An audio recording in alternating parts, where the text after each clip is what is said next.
When I call your name, please respond. Walter Bouchard, Present. thank you. Vince Wilpert. Kelly McKenzie. Beverly Janowski, Present. thank you. Mike Denby. Steve Trussell.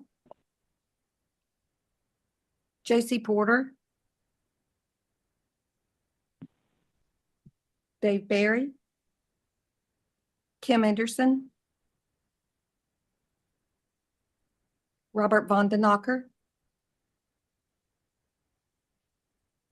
Kenya Lugo Wade, Present. thank you. Mark Ortiz, Present. thank you. Anita Lee. Romare Truly. Ron Gritman. Hondo Judd. Megan Sheldon, Present. thank you. Monica Rabb, Present. thank you. Spencer Kemps. Rick Williams, Here. thank you. Kim Butler, Present. thank you. Nicole Clements as proxy for Maricopa County Farm Bureau, Present. thank you. Jenna Brickner, Present.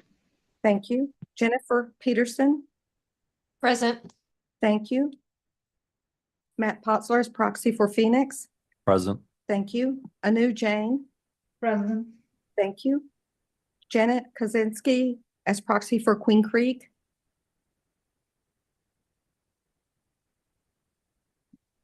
Benjamin Davis, Ryan Templeton, Tim Connor, Present. thank you. Brody Lynn, Present. thank you. John Woods as proxy for Tim P, Present. thank you. Michael Chamberlain,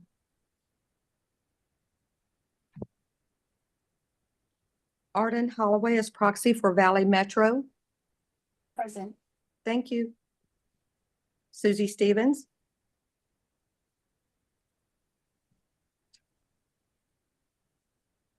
Mr. Vice Chair, we have a quorum. A quorum is now present. Good afternoon, members of the MAG Air Quality Technical Advisory Committee. This meeting is now called to order. For those around the table, please turn on your microphone when speaking. For those participating via Zoom, please state your name when making a comment or asking a question. The MAG public comment process allows members of the public to comment on items on today's agenda or on items that fall under MAG's jurisdiction. If you'd like to comment at today's meeting, please complete the request to speak form located on the meeting room counter. MAG staff can assist with any questions you may have.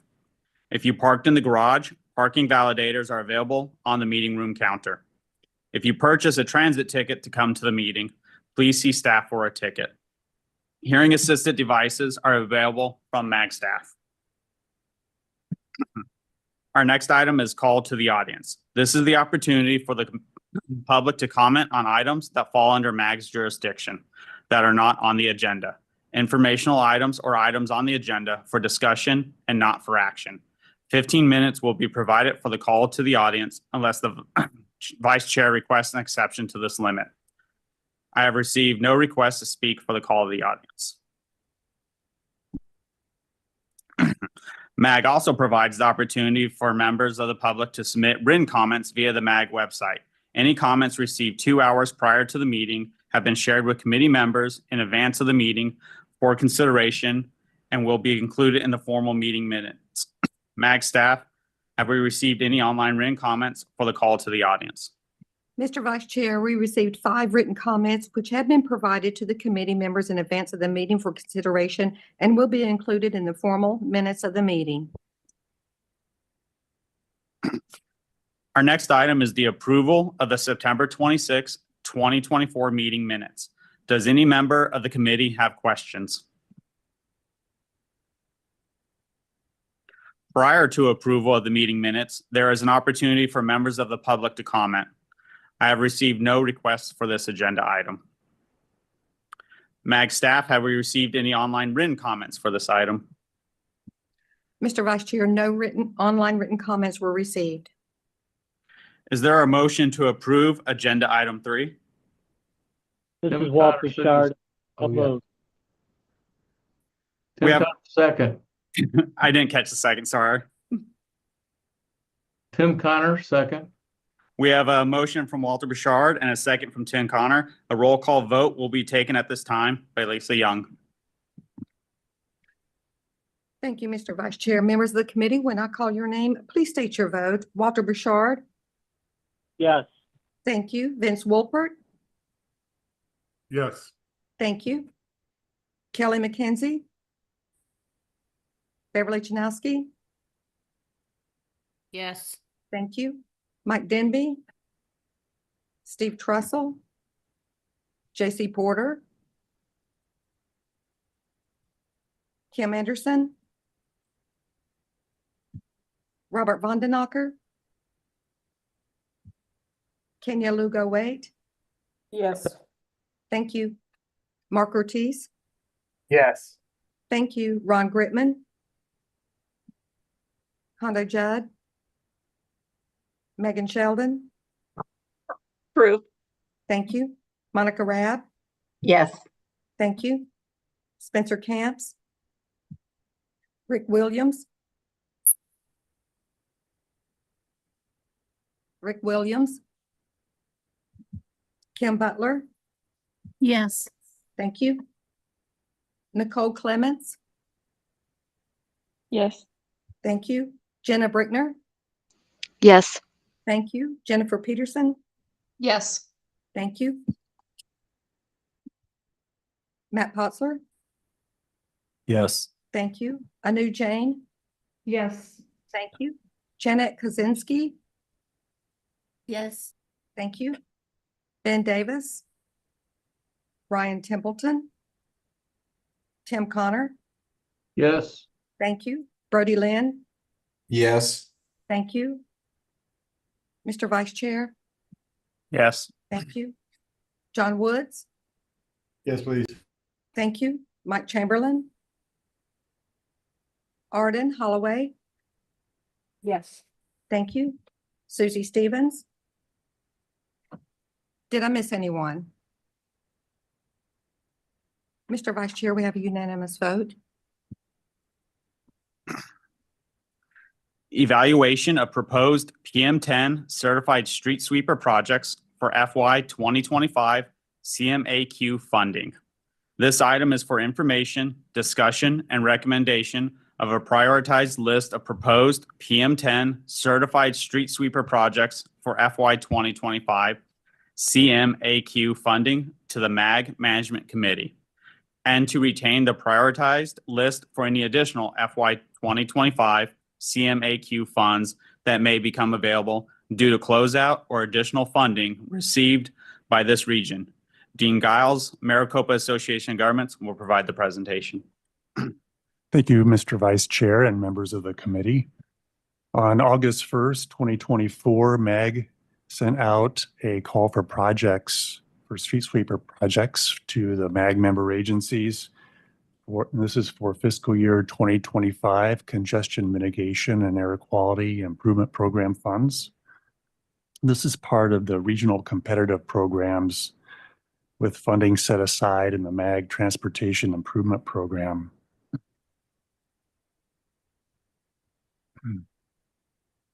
By September 13th deadline, 14 applications were received, and these were evaluated. The total CMAQ funding requested by the 14 applications was $5.19 million.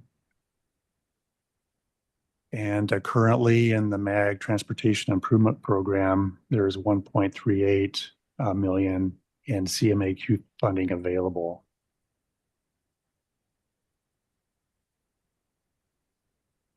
On October 8th, 2024, the MAG Street Committee they met to review the street sweeper applications, and there were no comments made at the street committee on the applications. So MAG staff has conducted an evaluation of the proposed projects, and we did this by using the data that was provided in the project applications and also applying the MAG CMAQ methodologies. And to estimate the PM10 emission reductions, those were calculated in terms of kilograms per day, as well as to calculate the cost effectiveness. And the cost effectiveness is in dollars per metric ton of the PM10 emissions reduced. And this is calculated by dividing the CMAQ cost by the annual emission reductions. In the meeting materials for this item, the results of the evaluation are provided in the table, and that is in order of cost effectiveness.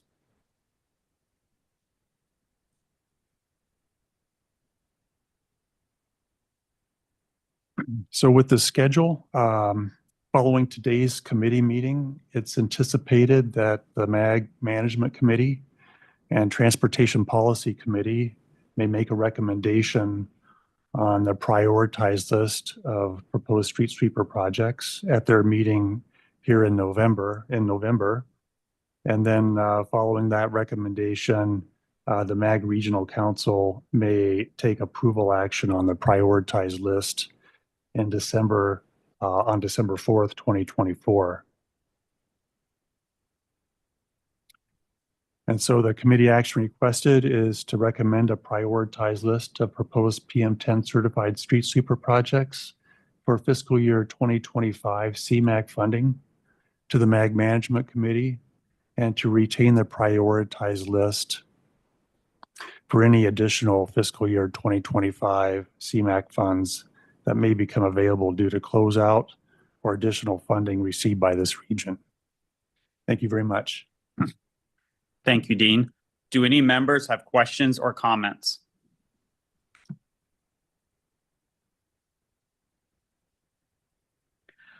Prior to a motion, do we have any members of the public who wish to comment on agenda item number 4? I have received no request to speak cards for this agenda item. Staff, have we received any online written comments for agenda item number 4? Mr. Vice Chair, no written comments were received. Is there a motion to recommend a prioritized list of proposed PM10 certified street sweep projects for FY 2025 CMAQ funding to the MAG Management Committee and to retain the prioritized list for any additional FY 2025 CMAQ funds that may become available due to closeout or additional funding received by this region?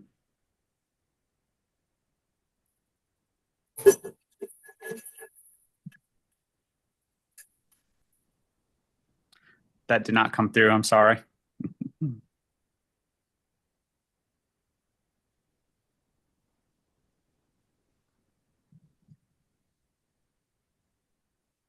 This is Matthew with the City of Phoenix. I'll make the motion. Thank you, Matt. This is Walt Bouchard, second. We have a motion from Matt and a second from Walter. A roll call will be taken at this time. Please, Lisa Young. Thank you, Mr. Vice Chair. Members of the committee, when I call your name, please state your vote. Walter Bouchard. Yes. Thank you. Vince Wolpert. Yes. Thank you. Beverly Chanowski. Yes. Thank you. Kenya Lugo Wait. Yes. Thank you. Mark Ortiz. Yes. Thank you. Megan Sheldon. Yes. Thank you. Monica Rabb. Yes. Thank you. Rick Williams. Yes. Thank you. Kim Butler. Yes. Thank you. Nicole Clements. Yes. Thank you. Jennifer Brickner. Yes. Thank you. Jennifer Peterson. Yes. Thank you. Matt Potzler? Yes. Thank you. Anu Jane? Yes. Thank you. Janet Kozinski? Yes. Thank you. Tim Connor? Yes. Thank you. Brody Lynn? Yes. Thank you. Mr. Vice Chair? Yes. Thank you. John Woods? Yes. Thank you. Arden Holloway? Yes. Thank you. Did I miss anyone? Mr. Vice Chair, we have a unanimous vote. Valley Metro 2024 Transportation Demand Management Survey results. This item is on the agenda for information and discussion and will be presented by Abigail Cooksey Williams, Valley Metro, and Kathy DeBoer, West Group Research. Thank you and good afternoon. Commute Solutions of Valley Metro works closely with MAG, Maricopa County, and the Arizona Department of Environmental Quality to administer TDM in the Valley. As part of our role, we are required to survey the general public on the program effectiveness. As you can imagine, this is a very large task, and we are thankful for West Group, who has helped us for many years undertake this task. We recently received our 2024 results and are pleased to have been invited to share them with you. I will hand it over to Kathy DeBoer from West Group to share the results. Kathy? Thank you, Abby, and thank you, Mr. Vice Chair and committee, for giving me a few moments to review the 2024 TDM survey results. Next slide, please. The approach to this study is to complete 400 surveys, and these are completed via a combination of telephone and online surveys, and these would be conducted between April 12 and May 6 of this year. Our goal is to complete 100 interviews with folks who are not employed but live in the metro area, and then 302 employed residents, since the focus is on commute behaviors. We target for a fairly even split between males and females, and we also monitor age responses as well to make sure we have a good representation across the demographics of the region. We do have historical data going back dozens of years. In the report, we limit it to most of the time to the last 5 years. There are some tables where we are able to go back to the beginning of the data collection for this project. Next slide. We begin the survey asking folks in an open-ended manner just to simply talk about what they feel the major issues are facing the Valley. This provides context for the study, and we have definitely seen interesting trends over time based on what is happening in the region and the world as things go by. This year, we saw that the net air quality and transportation, or growth mentions, was at 35%, which is an increase from 30% last year. Those were specific boosts in mentions and concerns over traffic congestion, and an increase in concerns over the environment. We had decreases in comments regarding water conservation and education. Was there a question? Okay, next slide, please.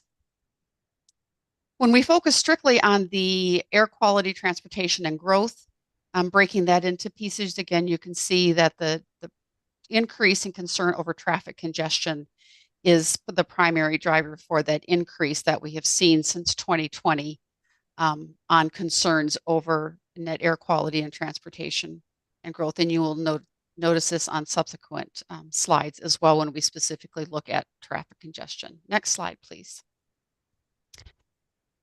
Two questions that we ask every year are how big the folks feel that the problem of traffic congestion is in the Valley as a whole. And then we also ask how big of a problem it is for them personally. And you can see that overall, the change has been minimal in terms of the perceptions of the traffic congestion as a whole at between 87 and 91%, which are all statistically similar. But you can see that this year we had a significant jump with 63%, indicating that this is a big or moderate problem for them personally. So that there's a shift happening there that we have not seen in quite some time. People are feeling a bigger pinch when it comes to traffic congestion.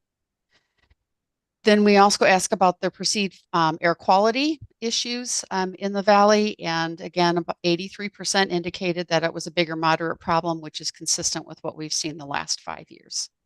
Next slide.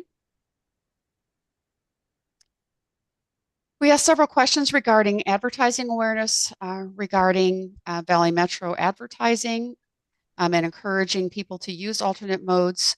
We saw an increase this year overall in the percentage of people who are recalling seeing any advertising for Valley Metro to 29%, up from 21% last year. And favorability towards ads encouraging alternate mode usage continues to be high, with 83% in feeling that it is a good idea for ads to encourage people to use alternate modes to commute. And then the one specific ad recall that we specifically to highlight to respondents is we ask if they recall online that encourages drivers to visit sharetheride.com, and that number was at 30% of the folks recalling this year, which has just been a slow increase since that campaign effort started in 2021 in comparison to 2020. Next slide. We look at among the commute behavior then of employed and students. We look at it in two ways, of percentage of people as well as percentage of trips made. So this first slide is talking about the mode of travel as the percent of people.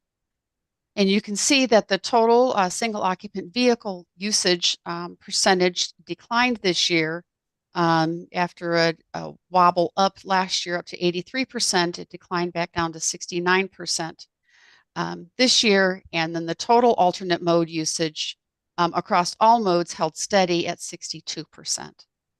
And we will notice, if you look specifically at the drive alone and motorcycle numbers, that declined from 83 down to 69%.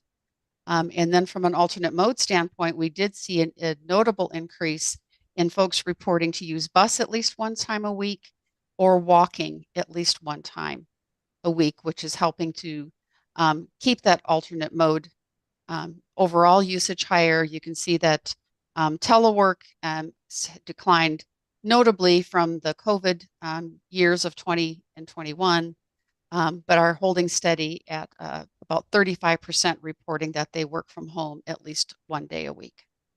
Next slide.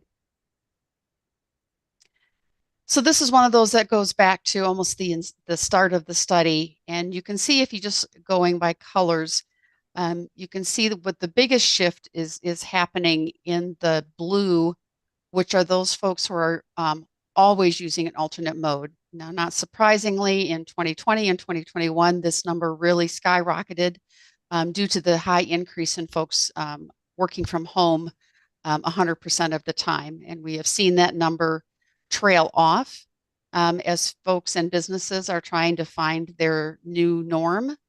Last year, it was down to just 17%, but it has come back this year to about 30%. Folks always using reporting to use an alternate mode, with 32% sometimes using an alternate mode, resulting in a net decrease in those who always drive alone. And we have held steady at record low levels in terms of folks always driving alone compared to the historical. Next slide. Then transferring this over to the percentage of trips made. So these would add then to 100%, whereas you could have people who sometimes use an alternate mode and sometimes drive alone. This breaks down the trips individually. We had 53% of the trips made were made using a single occupant vehicle, and 47% of trips made using an alternate mode vehicle or a non-trip mode, such as telework or compressed work week. And that is up at 47%, up from 40% last year, and just is hovering below the 57% that we saw in 2020 and 2021. And again, as noted earlier, those increases are coming from bus and walk, but also a slight shift in light rail as that has slowly increased. Telework again is at about 20% of the trips or non-trips made. Next slide. Looking at large versus small organizations, large are defined as those with 50 or more employees, and small as those with fewer than 50 employees. And you can see that the SOV total for large employers was at 71%, which is slightly higher than what we saw during 2020, 21, and 22, but lower than what we saw last year, where the ultimate mode total has remained pretty constant since 2020, ranging between 66 and 73%. Among those who work for smaller companies, we did see a very notable decline. Those driving single occupant vehicles or during the course of the week, and traditional alternate modes at 31% and a total alternate mode at 52%. Next slide. When we ask folks why do they use a particular alternate mode, saving gas is the primary motivator. That has been increasing the last 3 years, as we've certainly seen gas prices increase and as we have some of the highest levels in the country. Convenience continues to be a strong motivator. They appreciate that their companies are allowing them to work from home. And then we also saw a notable portion who are using an alternate mode out of necessity in that they don't have access to other modes of transportation. Next slide. We asked a couple of questions about Valley Metro's Share the Ride campaign, and that those who indicate awareness is held steady right around 1 in 5, sitting at 18% this year. But what has changed is that when we ask folks how likely would they be to consider an online matching system to find a carpool or a van pool partner, that number is at 65% of the folks indicated that they would be willing to consider that using that system. That is at the higher level than we've seen in the last 5 years. So again, that's an opportunity for employers and for Valley Metro to educate and work with commuters to see if they are able to find a carpool or van match. Next slide. We also ask the awareness of are their employers encouraging alternate mode usage. We first ask if their employer has a transportation coordinator. You can see that's at 21%. Which that number continues to decline. It was at 35% in the last 3 years prior to that. 34%, however, do report that their employer does provide resources regarding alternate mode usage, and 30% have indicated that they also are encouraged to use alternate modes. And those are at the large companies. At the smaller companies, it's happening, but at a much smaller degree. But they are also not part of the trip reduction program, so they don't have the same mandate and qualifications. Next slide. The most effective ways which we have seen consistently on how employers can encourage alternate mode usage is always incentives and rewards. That has been consistent over time. They are looking again if their employer can somehow provide assistance in setting up a carpool or van pool. Those are the two things that are most considered by employees that might help them find an alternate mode. Next slide. In corresponding to that, the most requested information at the worksite is carpool information. So again, just reiterating everything we've seen up to this point is that there are folks who are looking for assistance in finding those matches. We also have an increase of people who are looking for their employer to provide bus and light rail passes. Next slide. We then ask about the messages that are most likely to encourage alternate mode usage. People just in general were more likely to indicate that any of those messages would motivate them, indicating a willingness to consider alternate mode uses. But you can see the primary motivators are saving time and saving money, and lesser in the middle range, more looking at their air quality or environmental influences. We did see a notable from 40% to 56% increase in carbon footprint reduction as well, and then the 52% reducing traffic congestion by using public transit. Next slide. So in general, we have seen that teleworking has stabilized as a more common strategy for employers than it was pre-pandemic. And we are seeing that level off in these last 3 years as we are putting more and more of the pandemic impact behind us. The biggest change this year was that increase in number of employed residents that are using the traditional alternate modes of bus, bike, and walk, and carpool, vanpool. Since the telecommuting and compressed work weeks have stayed constant, the increase in alternate mode usage is coming from using one of those traditional modes at least a day or more a week.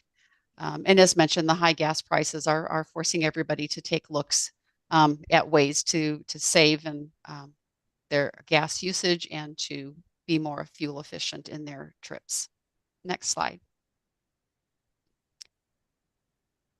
So we have seen a dramatic decrease in the percentage of those who always drive alone. Again, as I mentioned, we are sitting at record low levels as we go back more than 2 decades in the research in terms of the people who are always driving alone. So any change where we can get a trip or two a week that is being made using an alternate mode is a success, and we are definitely seeing a change in that direction for a variety of reasons.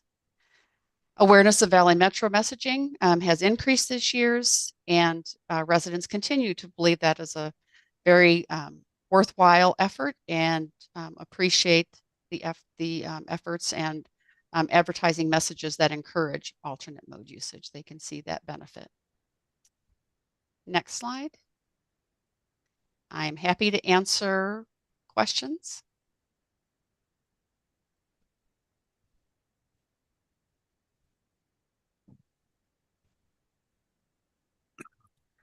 Thank you, Kathy and Abby.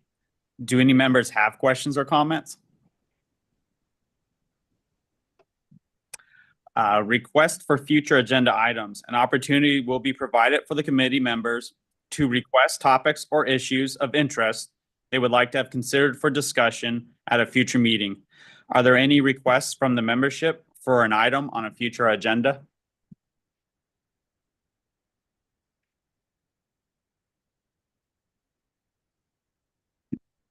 The next meeting of the Air Quality Technical Advisory Committee will be on Tuesday, December 17th, 2024 at 1:30 p.m. Business is now concluded. Is there a motion to adjourn the meeting? This is Kenya Lugo-Wait, motion to adjourn. This is Matthew, City of Phoenix. I second that motion. We have a motion from Kenya and a second from Matt. This meeting is now adjourned.